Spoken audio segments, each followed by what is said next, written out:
In today's video, I'm going to teach you how to use the Appearance panel in Adobe Illustrator to manage fills, strokes, and effects. First, let's get the right panel open so you can see what's happening as you work. Go to the window menu at the top of your screen and choose Appearance. If the panel pops up docked with your other panels, great. If not, you can leave it floating wherever it's comfortable.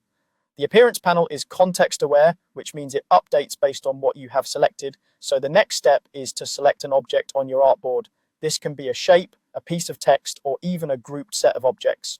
Once something is selected, look at the panel. You'll see a live list of everything applied to that selection, your fills, your strokes, and any effects. Think of this list as a stack, where items at the top visually sit above items below.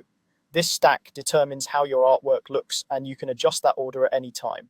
If you want to add more visual complexity, use the buttons to add styles. Click Add New Fill or Add New Stroke to layer multiple fills or strokes on the same object. This is powerful. For instance, you can have one thick stroke for structure and a thinner stroke above it for detail, or several fills with different blending or opacity for richer color.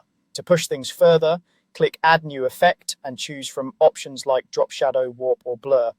These effects are applied non-destructively, so you can tweak or remove them later without harming your original artwork. You're not locked into the order you create things. Reorder any fill, stroke, or effect by dragging it up or down in the panel.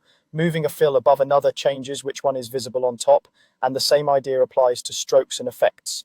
This simple shift can completely change the final look. When you want to compare versions or momentarily get something out of the way, toggle visibility using the eye icon next to any item.